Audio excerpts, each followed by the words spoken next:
Pedro, qué dicha que puedes venir para hablar de varias cosas de tu vida y bueno, de este libro. Un gusto, don Gustavo. Pasa adelante. No me digas don.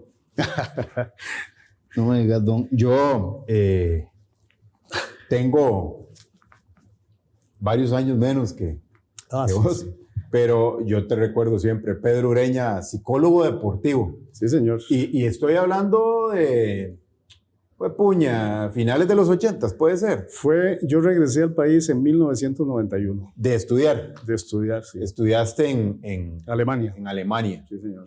¿Estudiaste psicología deportiva o algo? La cosa es así, yo hice la licenciatura en Ciencias del Deporte aquí en la Universidad Nacional, en ese momento se llamaba Ciencias del Deporte, y después de allí, trabajando en la misma Universidad Nacional, conseguí una beca del gobierno alemán para ir a Colonia, que fue donde estuve casi 5 años, estuve por allá.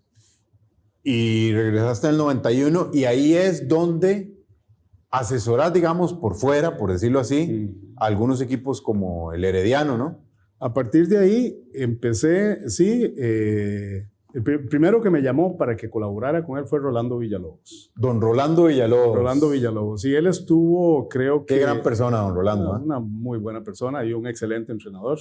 No con la suerte que requiere un entrenador para salir en las grandes planas, pero sí, un tipo muy ordenado, muy sistemático. Y fue un jugadorazo. Un jugadorazo. ¿Qué decir? Buen entrenador, buena persona. Lo tengo en muy alta estima, don Rolando. Él fue el primero que me contactó para que iniciáramos con el tema de la psicología del deporte. ¿A dónde? ¿Para qué equipo, pues? Creo que, no recuerdo muy bien, ya la memoria no me ayuda muchísimo en esto, pero creo Estamos igual.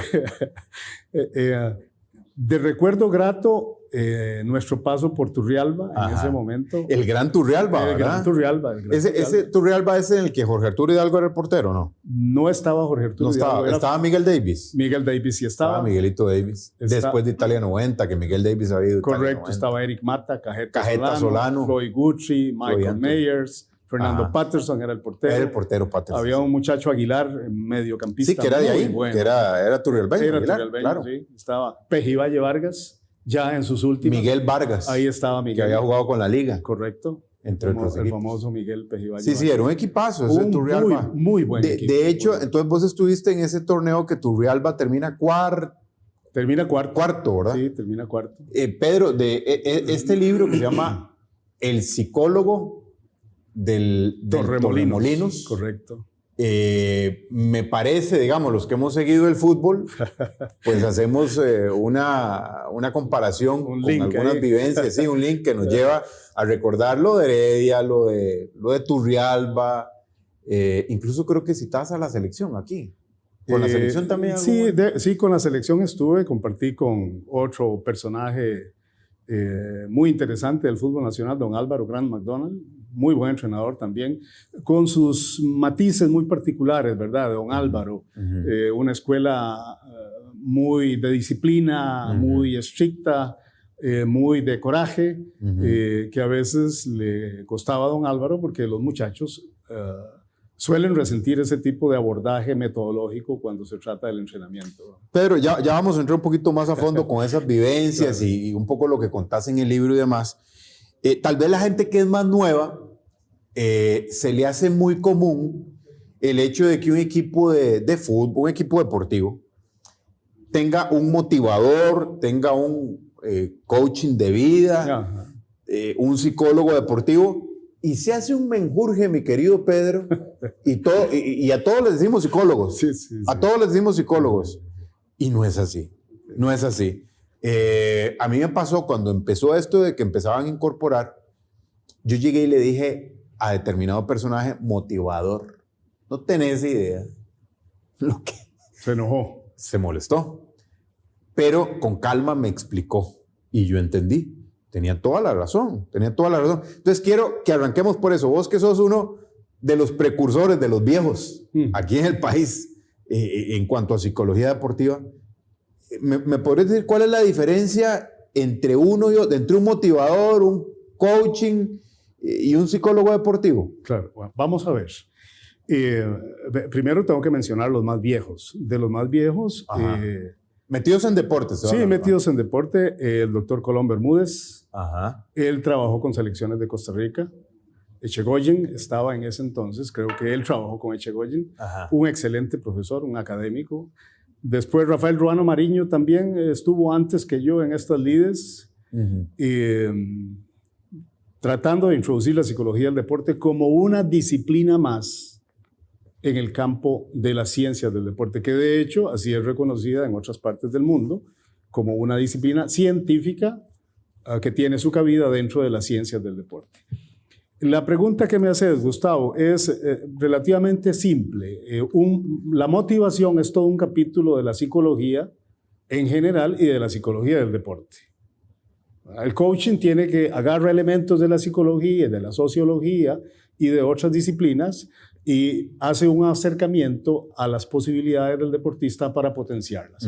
El psicólogo del deporte trata todo eso de alguna manera. Él está formado para tratar todo lo que tiene que ver con dinámica grupal, todo lo que tiene que ver con motivación, con manejo de ansiedad, con manejo de frustración, con manejo de emociones y con manejo de cogniciones, que ese es un tema importantísimo. Aquí, dentro de cogniciones, para ponerlo bien simple, sencillamente de lo que hablamos es de pensamientos. Ajá. Pensamientos que a veces se tornan irracionales, pero que se convierten en el modus vivendi de ciertos jugadores. Correcto. Y a la larga les pasa factura a la hora de... A ellos y al equipo. A ellos y al equipo, claro, porque conduce a consecuencias que muchas veces son nefastas para todo el funcionamiento del equipo. Aquí en tu libro, en la página 11, dice, donde se desarrollaban los grandes temas como motivación, personalidad. Claro. O sea, eso es lo que trabaja un psicólogo en un equipo. Motivación, personalidad, ansiedad, estrés, cohesión grupal, liderazgo, cogniciones y emociones. Sí, son temas que se discuten, que se analizan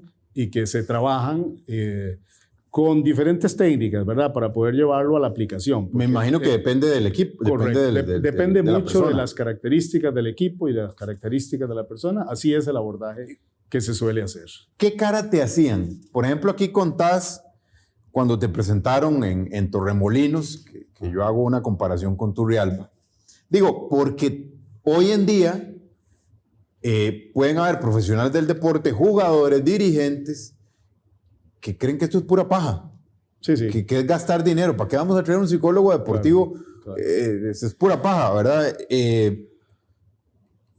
¿Qué reacción tenían en aquel momento cuando viene Pedro, que es psicólogo deportivo? Y que, me imagino te preguntaban, ¿que sabe jugar fútbol o qué? Sí, sí, sí. Vieras que extrañamente, para ser una de mis primeras experiencias fue muy positiva, porque tuvo muy buena acogida la idea de la psicología del deporte, aunque ellos probablemente no sabían de qué se trataba. Sí.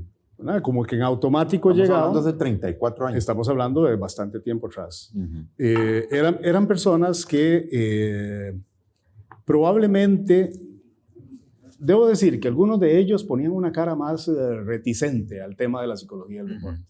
Los más viejillos, los que habían estado por acá, por ejemplo, Martín Jiménez creo que mantenía una posición así un poco escéptica, Miguel Davis mantenía una posición un poco escéptica, pero los muchachos que estaban allá, los del pueblo, los de por allá, los recuerdo muy abiertos, a ver qué era eso, cómo funcionaba eso. Y las conversaciones que teníamos, la participación que ellos hacían a propósito de cómo se sentían y de qué esperaban de las competencias, pues me parece que mostraban una cara muy ávida de conocimiento por parte de los muchachos. De manera que yo te resumo, la experiencia con ese equipo fue muy positiva, con excepción de esas cosas que se nos escaparon.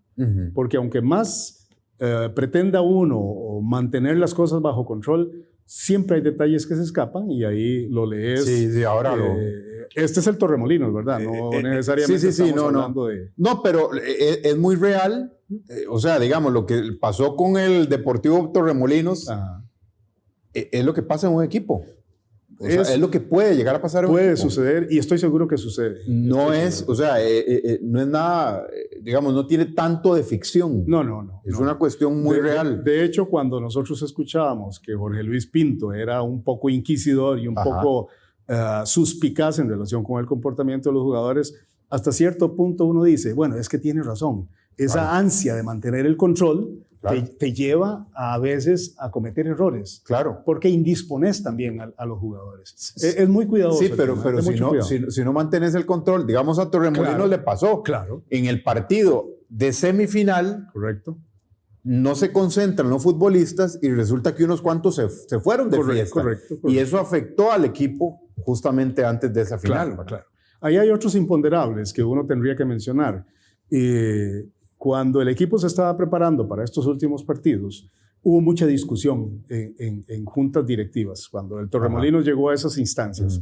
Una de ellas Que era... fueron a jugar al Nacional. Exacto. La primera de ellas fue, podemos ir a jugar al Nacional. Es que el tema de la plata es importante para un club pequeño que está tratando de salir adelante con deudas y con contrataciones costosas. Yo recuerdo esa discusión, fue ardua. Al final preponderó el criterio de la junta directiva, la plata, y se vino a jugar al Estadio Nacional. Claro, en el estadio de locales, digamos, hacían 2 millones, aquí podían hacer 15. Claro, 15, 20, 30 millones, no sé cuánto. Pesaba, el tema económico pesaba. Claro. Así que la decisión fue venir a jugar al Nacional. Se jugó en el Nacional con éxito. No con el éxito que se quería, porque después sabíamos que tendríamos que ir a jugar a la casa del equipo rival. Sí, que ahí fue donde y ahí las cosas pintaban distinto. Precisamente antes de ese partido, otra vez vino la discusión. ¿Concentramos o no concentramos el equipo? El tema de concentración implicaba trasladarse desde el Valle de Torremolinos hasta la capital. Contratar hotel, pagar todo lo que correspondía a ese tipo de concentración y obviamente...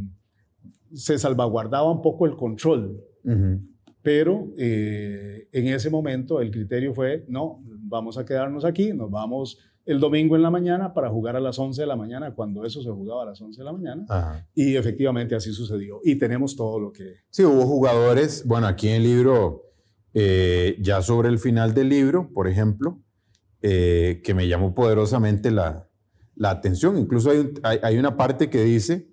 de algunos futbolistas que se fueron de fiesta antes de una semifinal. Correcto. El atractivo de los malos hábitos los doblegó. Con licor y mujeres, estoy leyendo lo que escribiste. Correcto. Con licor y mujeres pasaron buena parte de la noche que antecedía al gran reto del equipo. No les importó su reputación y su rendimiento, mucho menos el éxito del equipo. Sencillamente traicionaron la causa. O sea, se pasearon en el partido y en el equipo y en un subcampeonato o campeonato que pudo haber sido histórico para ese equipo. Claro. Ahí está novelado el asunto. Sí, claro, obviamente. Claro. Pero efectivamente, yo en lo particular lo sentí como una traición a los compañeros de equipo. Porque después de una campaña de esfuerzo y de entrega y de compromiso, no es posible que estas cosas sucedan. Y sucedió. Pedro, vos estabas en el camerino, en el entretiempo, y antes del partido con todas estas cosas. Yo estuve con todo eso. Y como profesional, no se puede hacer nada. Ya es que no lo supimos en el momento del partido, antes del partido. Cuando nosotros íbamos en... Y eran jugadores importantes. Eran jugadores importantes. Y estaban realmente mal, su estado de salud. O sea, no iban a poder rendir, definitivamente. No se podía. Estaban de goma. Estaban de goma. No podía esperarse un rendimiento bueno de gente en esas condiciones. Ahí, cuando el técnico en ese momento, Armijo, se da cuenta de la situación, decide no poner a ciertos jugadores. Y claro, todo el mundo echa de menos la presencia del fulanito y del menganito, que eran jugadores importantes para el equipo.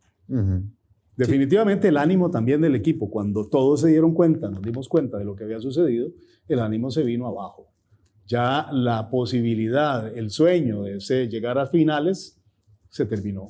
De alguna manera se terminó. No se podía hacer Fue nada. algo así como lo planteó García Márquez, la crónica de una pérdida anunciada. Sí, qué pena. Sí. Qué pena, pero bueno. Y esas cosas, parece mentira, pero siguen pasando, ¿verdad? Yo estoy un poco alejado de esa realidad, pero supongo que sí, porque siguen siendo seres humanos. Me temo que, para mi gusto, no muy claros en lo que ellos quieren en su vida, con una tal vez escasa educación formal, y eso contribuye a la larga cuando se va a tomar ese tipo de decisiones. Porque eso de irse a tomar guaro y estar con mujeres es una decisión que usted toma conscientemente, claro, es gente adulta. Claro. Sí, no tienes que ser jugador de fútbol, no, eso lo podemos hacer cualquiera. Cualquiera lo puede hacer, cualquiera, independientemente incluso de su formación. Sí, es un tema del instinto. Puedes ser máster en lo que te dé la gana. Correcto. Y claro, como seres humanos tenemos debilidades, yo no quiero justificarlo, pero hay debilidades que hay momentos determinados en donde afloran y te consumen. Claro, hay ambientes que te propician, hay ambientes que propician ese tipo de conductas. Ya vamos a hablar de eso porque me interesó también en este libro El psicólogo del Torremolinos, de aquí de don Pedro Ureña Bonilla, que es de Pérez Celedón. Vos sos de Pérez Celedón, sí, ¿verdad? Señor. Bueno, hace una correlación con vivencias que tuvo Pedro en algunos equipos. Es interesante que lo lean, sobre todo a los futboleros les va a encantar porque van a conectar rápidamente de cuáles equipos se trata y de quiénes son los actores. La verdad, Pedro, tengo que decirlo porque yo lo conecté. Claro, claro. Ya vamos a continuar hablando porque me interesa algunas cosas que decís del ambiente de camerinos que me parece que todavía se está presentando. Pero bueno, ya vamos a seguir aquí casual con don Pedro Ureña.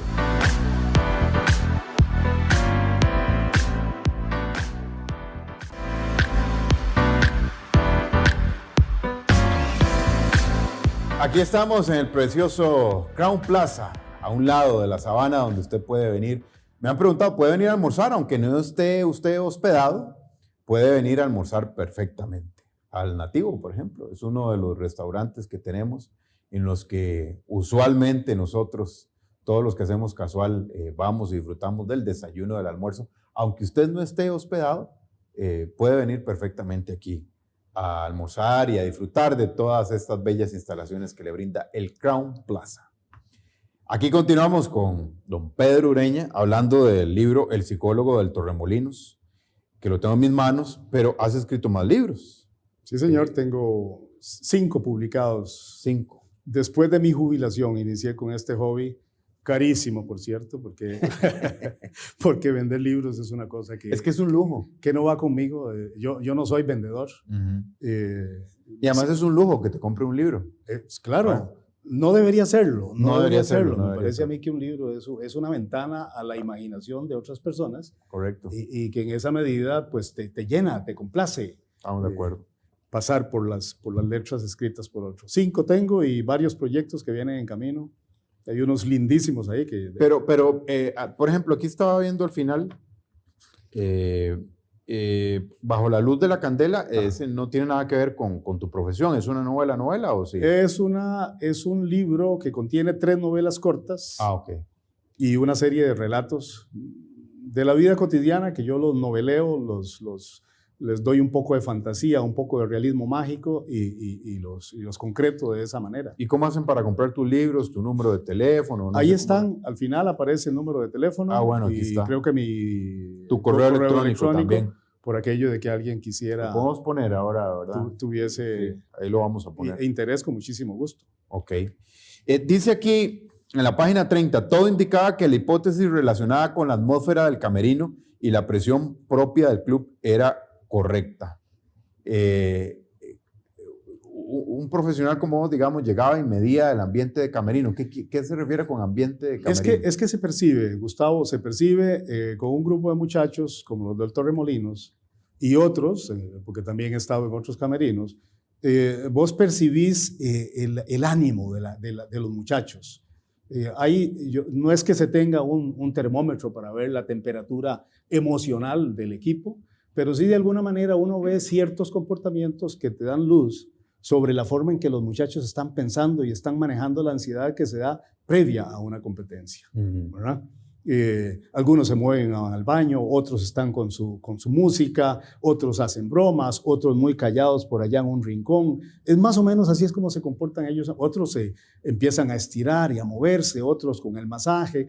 Todo eso es un protocolo característico de los equipos de fútbol en el camerino, que uno se acostumbra a ver cuando eso se desvía un poquitito en algunos casos. En esos casos, no puede proceder uno de distintas formas, depende de cómo se haya negociado el trabajo y la asesoría con el entrenador. Normalmente, yo lo que hacía es que me acercaba donde Armijo, que era el entrenador, y le comentaba, mira, me parece haber visto tal cosa, tal comportamiento, acércate y si lo tenés a bien, indagá por dónde anda la cosa. Era un poco esa dinámica la que nosotros manteníamos y de esa manera tratábamos de controlar y de bajar a veces lo acelerado del pulso que prevalecía en la atmósfera del equipo. Estamos aquí jugando entre la novela y la realidad. Y la realidad. Un psicólogo deportivo de un equipo se encarga o tiene como tarea fundamental formar liderazgos, o el liderazgo está ahí más bien en futbolistas, en jugadores, en deportistas. Porque creo yo que todo grupo ocupa sí. En todo grupo hay líderes, de una u otra manera. Hay líderes que son muy afectivos, que todo el mundo los sigue precisamente por esa... Líderes positivos, ¿verdad? Esos positivos. Y hay líderes que son más, no tanto de tipo afectivo y comunicativo, sino que más bien con su ejemplo en la cancha, con su garra, con su espíritu de lucha, inspiran a los demás jugadores. Los dos son importantes. En el argot de la psicología, la terminología científica, la psicología del deporte, hablamos de líderes que son afectivos y líderes que son muy de tarea, muy inspiradores desde lo que ellos hacen en la cancha y en el entrenamiento. Son puntuales, son esforzados, son colaboradores, ese tipo de líderes que aparecen ahí. Y efectivamente, sí, le corresponde, yo diría que no solo al psicólogo deportivo, porque esa es otra idea que deberíamos nosotros ir erradicando del contexto de lo que son las ciencias aplicadas al deporte. Yo creo que ahí, cuando se trata de un equipo de fútbol en lo particular, estamos hablando de un proyecto que está en manos de un equipo interdisciplinario de trabajadores.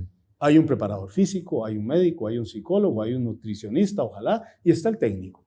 Y entre todos, igual que se hace en el ambiente hospitalario, debería existir algunas veces juntas de los especialistas para discutir por dónde va el equipo, qué pasa con el equipo, qué podemos hacer con el equipo. Esta es una idea que yo siempre traté de impulsar, no siempre con el éxito que uno esperaría, pero en lo fundamental, el tema del liderazgo, que sí, hay que promoverlo y hay que estimularlo, corresponde a todos los miembros de ese equipo que trabaja conjuntamente. Si el preparador físico siempre está con ellos, el técnico siempre está con ellos, el psicólogo debería estar siempre también en el equipo, en las mismas sesiones de entrenamiento, impulsando, apoyando, reforzando. Y observando. Y observando, por supuesto. El fútbol de Alemania, me refiero a su selección masculina, ha venido a menos en los últimos mundiales, de hecho. Y desde hace algunos años tenían ellos un cuerpo de psicólogos.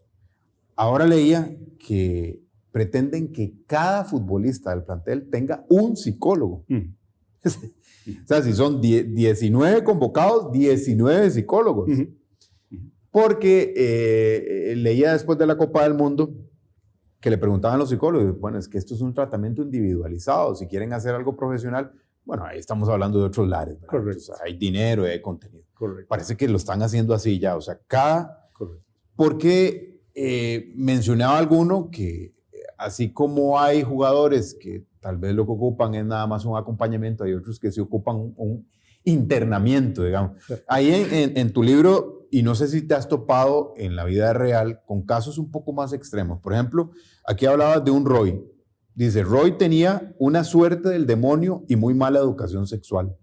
Cada vez que se involucraba con una de aquellas colegialas, o se llevaba sustos que lo ponían al borde del colapso nervioso, o las embarazaba, haciendo inevitable la crisis existencial. De hecho, 4 jovencitas, aún menores de edad, tenían hijos del famoso Roy, que era un jugador de fútbol.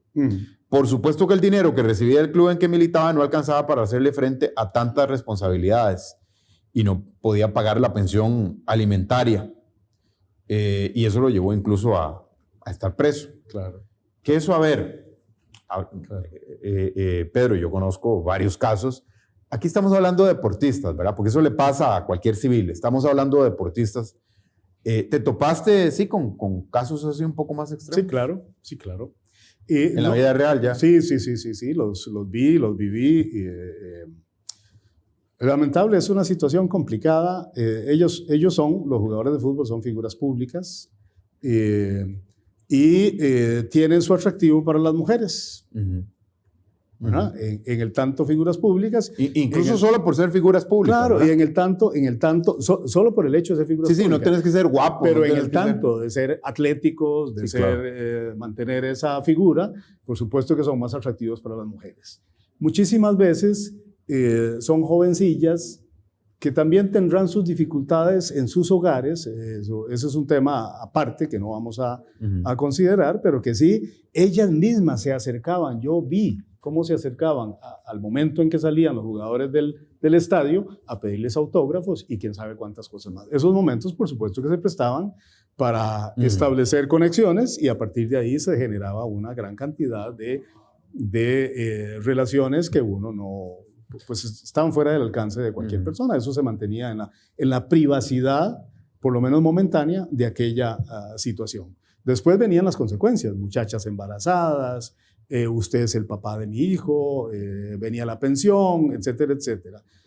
Yo vi momentos en donde directivos de un equipo tuvieron que intervenir previo un partido para que no tomaran preso a un jugador de fútbol, porque venían a llevárselo esposado antes del partido, a agarrarlo ahí. Ahí la petición era, no se lo lleven antes del partido, llévenselo después del partido, porque es un jugador importante para nosotros. ¿Ves? Es una situación muy complicada. Y sí, eso tiene que ver, Gustavo, evidentemente con una descontrol emocional, es que el ello, esa materia ahí inconsciente, desde el enfoque freudiano, eso hay que controlarlo, ese instinto de saciar la cuestión sexual, pues hay que controlarla en algunos momentos. Habrá sus espacios para que eso se desenfrene con los controles que correspondan. Pero sí, me parece que en muchos de ellos, ese es un tema que tiene que ver con educación formal y con educación de vida también. Porque evidentemente ahí lo que aparece en primera instancia es una poca claridad del rol que ellos juegan en un equipo de fútbol. Porque no es un simple rol, ellos son modelos, son observados por la gente. Hoy le preguntas a un niño, ¿qué quiere ser? Te dice, ¿youtuber o jugador de fútbol? Bueno, imagínate. Estoy de acuerdo con lo de jugador de fútbol, de youtuber no tanto, pero bueno. Sí, y te lo digo porque estoy metido en la industria, todavía eso se da. Claro. Todavía eso se da. Repito, Yo en sé cualquier que existe. civil, aquí es que estamos hablando de eso. Yo sé que existe. Hay otra cosa que creo que también es muy importante y hay técnicos que intentan controlarlo a ellos, pero tal vez el abordaje que haga un psicólogo deportivo sea distinto. Aquí en tu libro también pones, los jóvenes trabajaban fuerte y aguantaban la banca, o sea, estar de suplentes. Sí.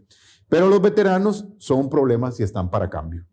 Y de los más veteranos, ni qué decir, ellos todavía se consideran indispensables y siempre exigen minutos de juego y el camerino no es nada fácil, dice Correcto. el libro. Y eso sigue pasando. Sí, sigue pasando y yo lo viví eso también. En la vida real. Claro, en la sí, vida porque real. hay veteranos que, a ver, ya no aguantan 90 minutos y se siguen sintiendo indispensables por los pergaminos que tienen Correcto. de años antes. Claro, ¿no? claro. Y el técnico a veces no haya cómo... Esa es una realidad. ¿Cómo no ponerlo? Es Porque- muy complicado para un técnico cuando tenés un figurón Claro. que ya está en su ocaso deportivo. Figurón por lo que ha hecho. Exacto, por antes. lo que ha hecho, porque ha sido un jugador Pero importante el fútbol es hoy. a nivel nacional e internacional. Pero cuesta mucho entender eso. Eso tiene que ver mucho con esa transición que se hace y hago el parangón con el tema de un profesional, como en mi caso, que sale después de 40 años de trabajar en la universidad a la jubilación. Hay una transición ahí que hay que vivirla y que hay que procesarla de manera correcta. Ahí empiezan a jugar lo que en psicología del deporte se llama, y en psicología en general, mecanismos de afrontamiento, antes conocidos como mecanismos de defensa. ¿Qué significa esto? Bueno, que aquí la gente empieza a apelar a argumentos como yo no estoy tan viejo todavía, yo puedo rendir todavía, yo juego mejor que aquel jovencillo, yo le puedo dar el... Todavía ese tipo de ideas que ya empiezan a ser irracionales para las condiciones presentes en un jugador, juegan un papel importante en su relación cotidiana con el equipo. Entonces, de alguna manera se convierte en una basurita en el ojo para el técnico, porque ellos entrenan, pero no rinden ya lo que deben rendir. Entonces, de alguna manera van obstaculizando el paso del joven, el ascenso del joven, y se convierten dentro del camerino en una persona enojada, frustrada porque no lo ponen, que empieza a cuchichear y que genera un ambiente feo dentro del camerino. O incluso, Pedro, lo tratan a uno como de ingrato porque siente que uno no le reconoce la carrera. Exacto. Pero el fútbol es hoy. Y por más de que sí, yo estoy de acuerdo que hay veteranos que se mantienen en muy buena forma, eso es un trabajo que depende del físico. Claro. Y no sos el mismo a los 40 que a los 20. No. Definitivamente no. Ni Cristiano Ronaldo, ni Messi, ni nadie. Ahí hay un modelo muy interesante que se podría discutir en otro momento, pero aquí el tema es que ellos mentalmente se sienten todavía en condiciones de, pero físicamente el cuerpo pasa factura. Los años no pasan en vano y ya no existe la misma potencia, ni la misma velocidad, ni la misma resistencia. O sea, Pedro, que eso que a veces le dicen a algunos deportistas, es que si la mente lo puede, la mente manda al cuerpo, yo creo que ya hay un momento en que ya no. Sí, no, efectivamente, no. Hay un punto en donde por más que vos intentes un buen rendimiento, ya el cuerpo tuyo no lo va a poder hacer. Pero es que cuesta el retiro. Yo le diría, si esa lucidez en mente todavía está y esa capacidad en mente, pues traduzcámosla en escribir memorias, traduzcámosla en otras cosas que se ajusten más a las posibilidades que la capacidad mental permite. Bueno, incluso yo creo que el psicólogo en un equipo debería ayudarles a tramitar un futuro salida del fútbol. Por supuesto. Porque también digo que debe ser difícil. 20 años jugando fútbol y al otro día no vas a entrenar. Para algunos jugadores, has visto, los clubes lo que hacen es que el jugador destacado, que se llama Brian Ruiz, viene y se queda en el club, con ligas menores, a la par del técnico, asesorando. Eso amortigua. Exacto, eso amortigua la caída. Porque que es una caída, es una caída. Y si no hay argumentos psicológicos sólidos, es muy difícil hacerle frente a eso sin que se termine siendo alcohólico, sin que se termine exacerbando alguna patología que va en esa línea de los vicios y de las malas costumbres. Ya vamos a continuar conversando. Estamos con Pedro Ureña. Él es psicólogo deportivo y además es escritor. 5 libros, ¿verdad, Pedro? 5 libros. 5 libros en este momento. Ya vamos a continuar. Aquí Casual junto a Pedro Ureña.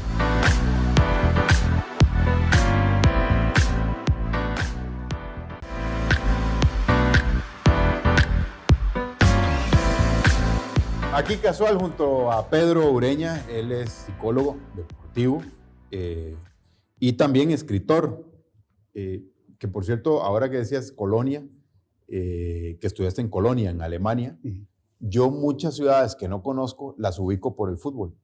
Por ejemplo, en Colonia, si mal no recuerdo, jugó Pierre Libarski, que fue un gran jugador alemán, y por eso ubico. No conozco Colonia. Sí. ¿Cuántos años estuviste en Colonia? ¿O un año? Casi 5 años estuve. 5 años. Sí, señor. Entonces, y conociste mucho la cultura alemana, entonces. Sobre todo la cultura que se vive en el ambiente universitario, ¿verdad? Ajá. Porque no había tiempo como para lo otro. Para conocer esa otra cultura, pues había que estar en los knaipes que llaman ellos, en los bares, en ese tipo de contextos que era imposible por el compromiso que uno tenía, una beca, había que rendir, había que terminar en tiempo las cosas que se había previsto terminar y era un poco difícil. Nada más quería hacerte una pequeñita observación. Claro. Pues yo no soy escritor en realidad, yo digo que soy aprendiz de escritor. Igual que yo. Estoy aprendiendo el oficio. Igual que yo. Una cosa muy linda y bueno, muy satisfactoria. Me gustó mucho. La verdad que me entretuvo. Me han dicho los que lo han leído que está entretenido. Me entretuvo mucho. Y está pequeñito, que eso es bonito. En un par de horas uno lo ojea y lo... A mí me entretuvo mucho, te lo digo. Yo no soy de decir cosas que no pienso, que no siento. Te agradezco. Pero sí me entretuvo y tengo a veces la mala costumbre con algunos libros, como le he dicho a don Oscar Aguilar Bulgarelli, que pasó por acá, que rayo a veces los libros. Sí, claro. Hay otra parte de tu libro, de este libro, El psicólogo del Torremolinos, que hablas de un futbolista que le llamas Carmín, que toma una decisión fatal. Incluso voy a leer, esto es una novela. En la cama estaba tendido el muchacho sobre un manchón de sangre y en la mano derecha una pistola calibre 22. La desesperación se apoderó del amigo, no pudo pronunciar palabras, su rostro tornó de un color blanco transparente, no pudo contener el llanto. El propietario de inmediato llamó al 911 explicando lo sucedido. Se había suicidado. el futbolista. Correcto. Yo creo que también ha de ser muy duro para un equipo y para que un futbolista que tenga problemas seguramente económicos, problemas del corazón, Sí. problemas incluso internos, Sí. emocionales, tome una decisión tan fatal como la de quitarse la vida. Sí. ¿Qué ha pasado? Esa fue una situación muy dolorosa, por supuesto, el caso de Carmín. Uh-huh. Él no era jugador del Torremolinos. Uh-huh. Ah, correcto, él no era No era jugador de Torremolinos. Esa fue otra experiencia. Fue otra experiencia que ahí en la novelita esta se mezclan cosas, van, vienen, el tiempo es algo con lo que uno juega. Aquí dice que era jugador de un equipo tradicional, sí, grande de Costa Rica. Como dice Vargas Llosa, el tiempo es el elemento con el que usted juega, patea para arriba y para abajo en una novela y le da la forma que quiera. Este era un jugador de un equipo tradicional del que el psicólogo no conocía mucho sobre antecedentes del muchacho. Bueno, porque eso es importantísimo. Pero el psicólogo no trabajaba a tiempo completo. No trabajaba a tiempo completo, bueno, era una asesoría apenas parcial, lo que le impedía un poco vivir más de cerca la dinámica interna del equipo. Eso, las pocas veces que el psicólogo tuvo relación con este muchacho en particular, fueron veces muy bonitas, porque era un tipo muy alegre. Era un tipo que todos lo querían, que todos lo buscaban. Y era líder del equipo. Era un líder precisamente por eso. Y además era muy buen portero. Tenía un potencial inmenso. De alguna manera estoy dando pistas al decir que era portero, ¿verdad? Claro. Tenía un potencial inmenso. Sí, porque hay que decir que esto es una cuestión real, pero que aquí se noveliza, digamos. Exactamente, está novelizado, absolutamente. Entonces, ahí hubo una serie de situaciones detrás de la decisión que toma Carmín que nunca conocimos nosotros. Tal vez algunos jugadores cercanos a él lo conocían, pero él disimulaba. Desgraciadamente esto sucede, Gustavo, muchas veces cuando uno tiene esa carga emocional, ese mundo convulso interno desde el punto de vista afectivo y emocional, se disfraza hacia afuera con chistes, con bromas, con risa, y entonces se oculta el volcán que está a punto de hacer erupción internamente. Sí, muchas veces se usa eso. Sucede eso muchísimas veces. Es un mecanismo para compensar esa angustia que te está carcomiendo por dentro. Yo creo que eso fue lo que sucedió en el caso de Carmín, y él decide, por X y Y razones, liquidar su vida. Sencillamente es una forma de escape que, aunque no la comparto, pues es una forma de escape. Sí, el problema de él era de pensiones. De pensiones, precisamente porque le gustaban las mujeres. Evidentemente eso es muy propio de los hombres. A él le encantaban las mujeres y se dejaba ir muy fácilmente. Tenía una serie de complicaciones desde el punto de vista financiero. Lo molestaban demasiado. Y yo creo que sí, a él le hizo falta apoyo psicológico cercano. Ese que mencionabas para los jugadores, el 1 a 1 de apoyo psicológico, que es importantísimo. Y a propósito de eso, entiendo que algunos jugadores, como Cristiano Ronaldo, tienen su propio equipo de gente en nutrición, en psicología, en metodología del entrenamiento, etcétera, etcétera. Y eso, sin duda alguna, te da una paleta de posibilidades. Claro, muchísimo. Por eso se alarga la carrera. Por eso se alarga la carrera, por eso tienen más éxito, por eso son gente más equilibrada emocionalmente, no se pierden en el camino ese del éxito, que muchos jugadores se pierden en eso, en esa ruta, precisamente porque le faltan argumentos psicológicos para poder hacer frente al acoso de la gente, al acoso de la prensa, al acoso de... Uno se imagina, bueno, yo no, pero tengo la impresión de que algunos aficionados se imaginan, hablemos del futbolista, que es tal vez el deportista más conocido en Costa Rica, por ejemplo. Pero yo creo que muchos aficionados se imaginan que la vida del futbolista es un lecho de rosas, ¿verdad? Sos joven, sos famoso en este país, los futbolistas son conocidos por lo menos. Apariencia física debería de ser buena porque practicas un deporte, claro, es decir, tenés posibilidades con damas, todo el mundo se imagina que todos ganan bien, ¿verdad? Cosa que no es así, pero todos se imaginan que todos ganan millones. Y los futbolistas a veces contribuyen a esa creencia porque andan buenos carros, endeudados. Repito, no son todos los futbolistas, o sea, aquí no estamos en nada se generaliza y estamos hablando de futbolistas, eso le pasa a cualquier civil. Pero la pregunta es, ¿cómo se hace para que ellos mismos no se crean esa historia y se encapsulan en ese mundo del fútbol y empiezan a hacer cosas que no les corresponde, Pedro? Porque la misma, y ahora peor con las redes sociales, como que sienten una presión que los empuja hacia eso y empiezan a hacer cosas que no les corresponden. Hay un concepto muy, muy psicológico, pero que aplica, autoconciencia. Debemos ser, y como seres humanos en general, una persona autoconsciente es una persona que tiene claridad de lo que es, de hacia dónde se está moviendo, por qué lo está haciendo, cómo lo está haciendo, es responsable de sus acciones y tiene mucha claridad de ese proyecto de vida que él está tratando de implementar. Autoconciencia es el concepto. No viene en el tubo de cañería, no la vamos a conseguir, no se compra en ningún supermercado ni en ninguna pulpería.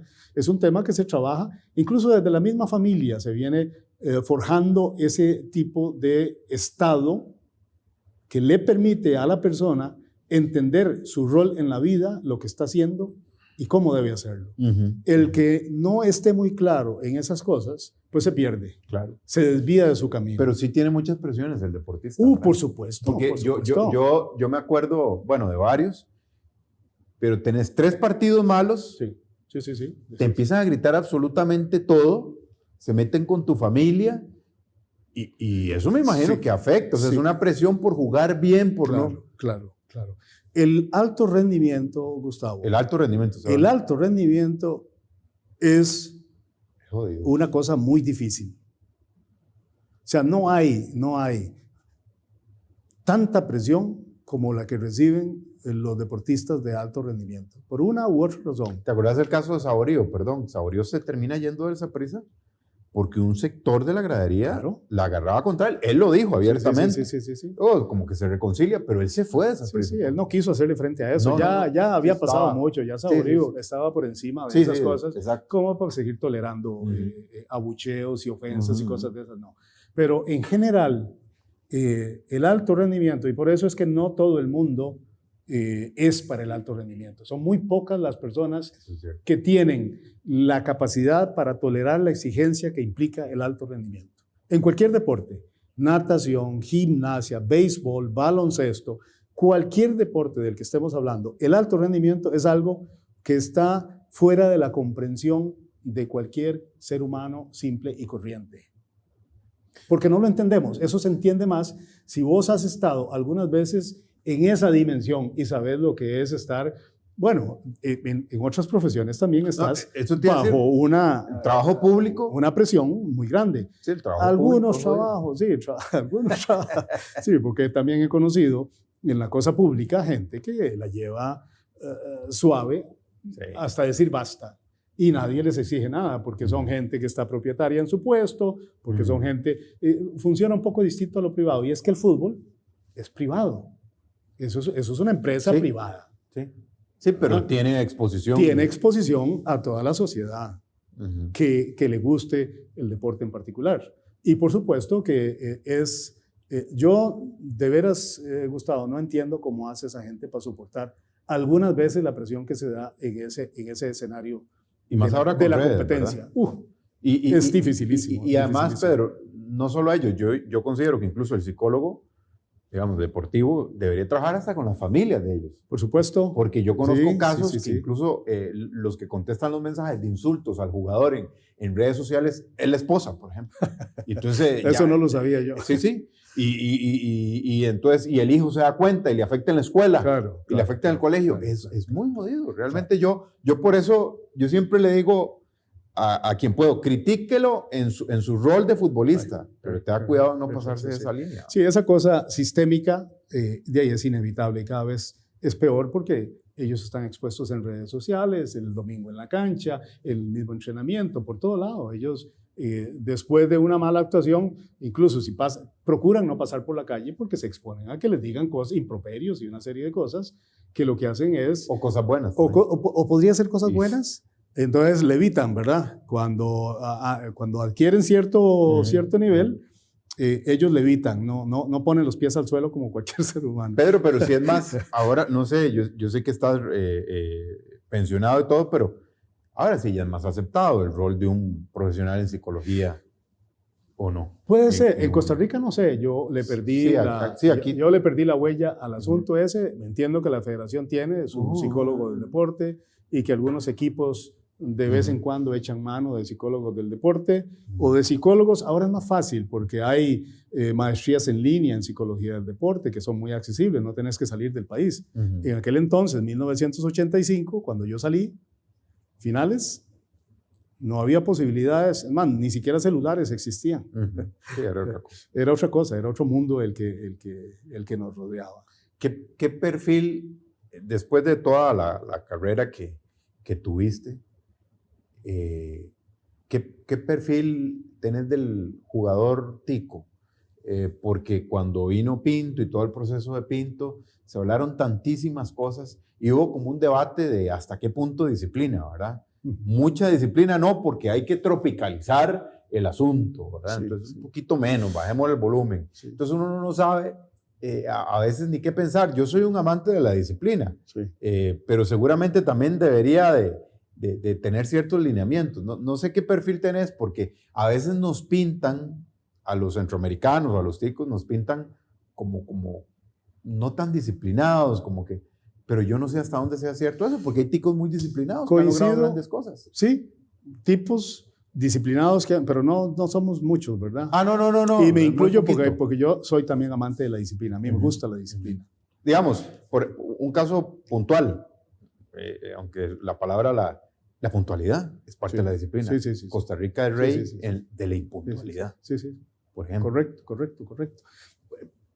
Me parece que somos una cultura un poco laxa en términos de disciplina, en términos de puntualidad, en términos de compromiso, en términos de todos esos factores que a la larga son los que forman el cimiento necesario para que vos puedas competir en el alto rendimiento. Porque uno no necesita ser muy brillante desde el punto de vista cognoscitivo para tener éxito en una universidad extranjera. Lo que requiere es disciplina.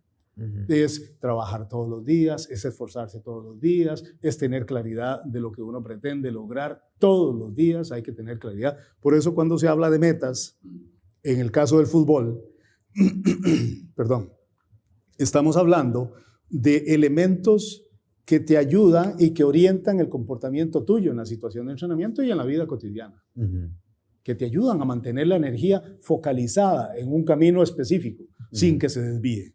Y para eso usted necesita, obviamente, mucha disciplina y mucha claridad de lo que pretende, de lo que quiere alcanzar.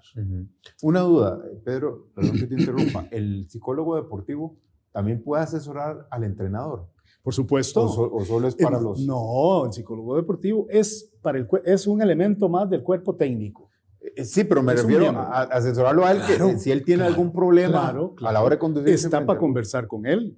Para conversar con él. Después de una situación de triunfo, es importante que haya una retroalimentación, una conversación de puesta en orden de pensares y de sentires. Antes de una competencia es importantísimo también. En el caso de Armijo, aquí yo recuerdo cuando se dio la situación aquella del mal comportamiento de los jugadores, recuerdo que el psicólogo conversó con Armijo previo el partido y le dijo, bueno, hey, aquí hay que buscar una solución. Aquí el enojo es lo que menos va a servirnos porque Armijo estaba muy enojado. Aquí el enojo no sirve. Aquí hay que canalizar esa emoción, hay que ordenar el equipo, hay que transmitirle seguridad al equipo en el tanto sea posible para ver si se sale adelante. ¿Puede ser el psicólogo un catalizador, digamos, de algunas actitudes del técnico? A mí me llama la atención que hay algunos técnicos, yo estoy en cancha, hay algunos técnicos que uno los ve tirando cosas y entonces yo digo, ¿eso servirá o no servirá? Esa es una forma de hacer catarsis. El estado emocional del entrenador a veces llega a puntos en donde le da por eso. Claro, ahí se sale un poco de sus casillas. Sí. Hay un modelo que habla de cómo las emociones, Hanning es el autor, de cómo las emociones juegan un papel importante en el comportamiento de cualquier ser humano. Y él habla de una zona una zona de estados emocionales que le permiten a uno rendir al máximo. No habla de una línea recta, sino de una zona. Vos te podés mover en esa zona. El enojo es válido, es una emoción válida, siempre y cuando no se salga de esos límites, de esa zona. Una vez que se sale, se perdió el control. Entonces vienen los golpes, vienen los insultos y viene toda la debacle que se genera cuando vos perdés el control emocional. ¿Te ha gustado escribir? Sí me ha gustado. Sí, lo estás haciendo por Sí, deleite, me gusta. Me ha gustado. O sea, que vas a seguir escribiendo. Voy a seguir escribiendo, pero como te dije, ya probablemente no voy a seguir siendo tan suelto en la publicación, porque tiene un costo importante, a no ser que logre venderlos. Entonces yo voy recuperando la buchaquita necesaria para ir saliendo adelante con las otras publicaciones. Sí, bueno, ojalá que sí, porque la verdad es que me entretuvo mucho. Hemos puesto el cintillo justamente para... Los otros están lindísimos, Gustavo. Te iba a traer uno, pero digo, no le voy a llevar uno porque no me quiso dar uno de yo ahí tengo... de las novelas de él. Entonces. No, ahí lo tengo. No estoy molestando. No, pero ahí lo tengo, de hecho lo pensé. Aquí veo Memorias Selectas y La Casa de las Palomas, Bajo la Luz de la Candela, y El Psicólogo del Toro. Sí, y hay uno último, Retazos de Vida y Relatos de Acuyá se llama. Ajá. Ese no aparece ahí. Pedro, muchas gracias por haber sacado el rato, por habernos acompañado. Un gusto acompañarte y conversar un rato sobre este tema tan apasionante. Mis respetos como profesional y bendita la Feria Nacional de la Lectura que me hizo que te encontrara. Gracias, Pedro. Muchísimas gracias, Gustavo. Aquí hemos estado, casual, junto a Pedro